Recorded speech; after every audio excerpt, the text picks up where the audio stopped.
I'm in Annapolis, Maryland, the greatest place on earth outside of whatever. I just went to the Amish Market.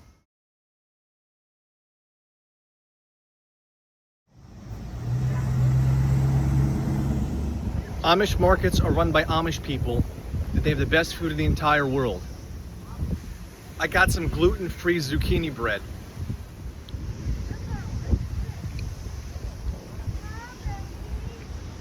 Yeah, it's super dope. Another thing about the Amish market,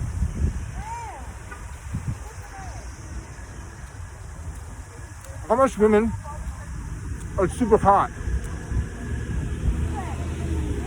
And they're the opposite in personality as women from Fairfax.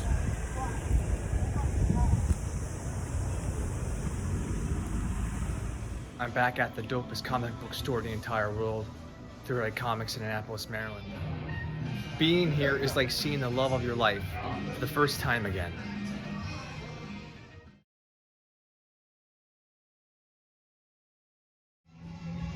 If only they had this book at the Spy Museum, I wouldn't have had that sour impression with the whole place.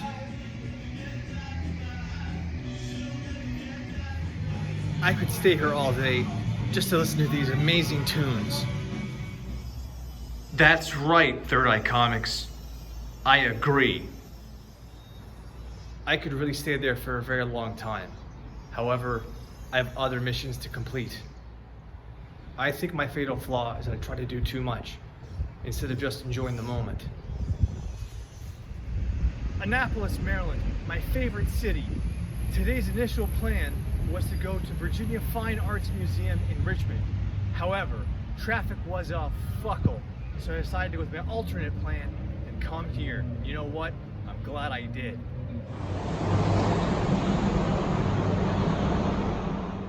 I'm in front of the Maryland State House, the head of the government in the state of Maryland. Like all municipal buildings, absolutely nothing gets accomplished here.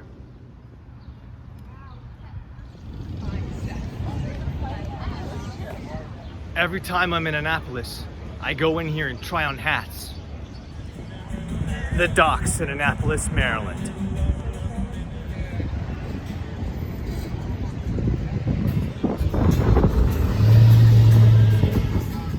Before I go any further with today's adventure, let's get one thing straight.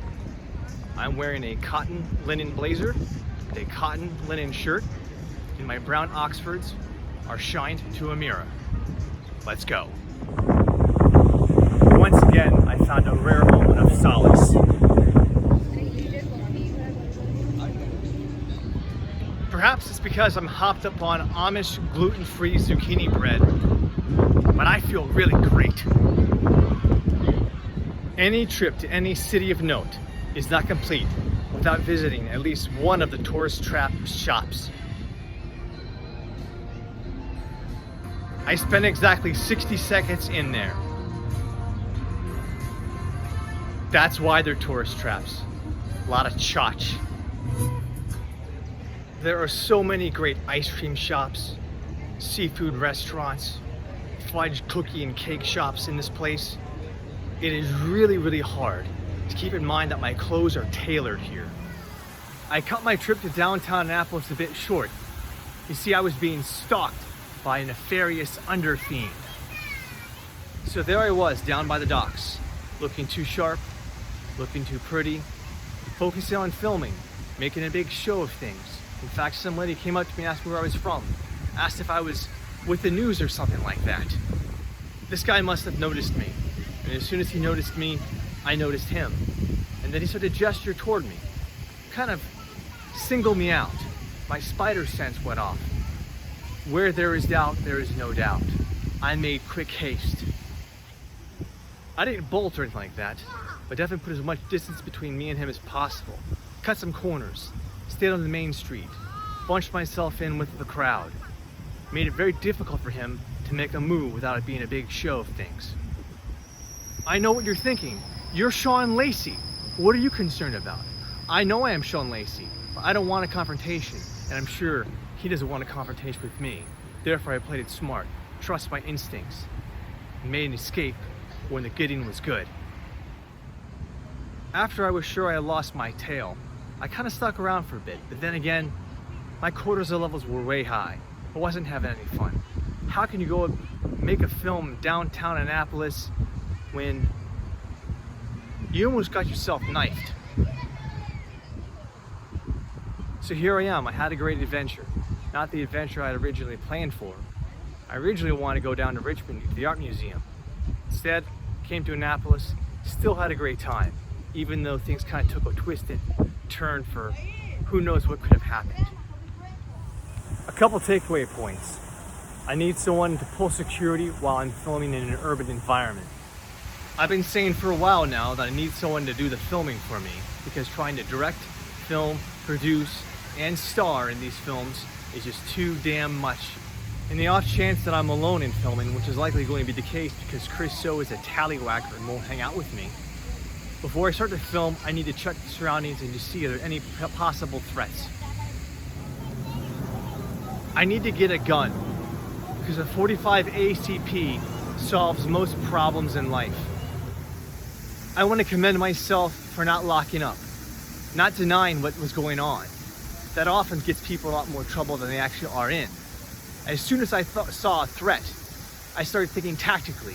I believe that is what saved my ass today. And if you follow those same concepts that I told about earlier, it'll save your ass if you ever get yourself in trouble. Most importantly, I need to stop worrying about my figure, come back to this Amish market, and really have a great time with this amazing food. I mean, I didn't film inside because they probably don't want you filming, but if you could see what I saw, holy God. The main point is trust your instinct. Who cares if you're profiling someone, you think you're profiling someone, your safety is more important than whatever ridiculous concept of fairness you have. Don't risk it. Get out. First, be ready to fight, because you never know. And on that somber tone, I guess that means continue mission.